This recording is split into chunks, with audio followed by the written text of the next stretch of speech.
left side of the heart is much more muscular than the right side of the heart. So you can see the very thick myocardium. One thing that you can see on the inside is the very shiny, slippery, smooth, and very thin endocardium. So that's the lining of the heart. So we do have 3 layers of the heart wall. You've got the endocardium on the inside, the myocardium making up the bulk of the wall, and then that epicardium on the outside that we saw in a different module. Up above we can see the left atrium is opened up. You can see a little bit of that pectinate muscle in here, and the vessels that are returning blood to the left atrium, and you can see this large opening right here. This is where the pulmonary veins connect with the left atrium.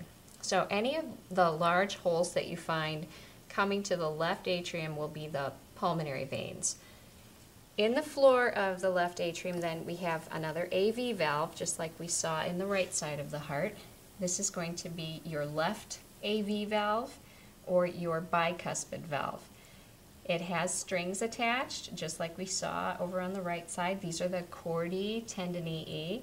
They are attached to large papillary muscles below. So you have that same kind of anatomy that you had with the right AV valve. And then down here we have some very nice fleshy elevations of myocardium. That's going to be your trabeculae carni, like we saw on the right side.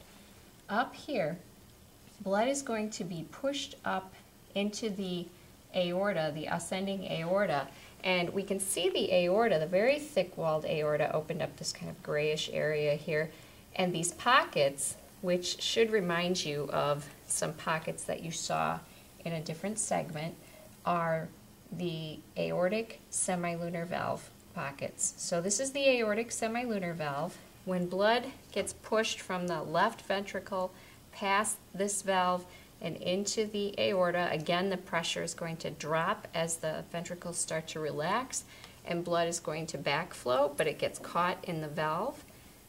Looking inside that aorta again and looking above the aortic semilunar valve, you can see a little dimple. I'm going to put the probe in it right there.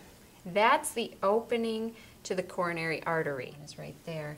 But the openings to the coronary arteries, these are the first branches off of the aorta. They are very important branches because they serve the myocardium. They send oxygenated blood to the myocardium. So when looking for those openings to the coronary arteries, you always want to look above the aortic semilunar valve.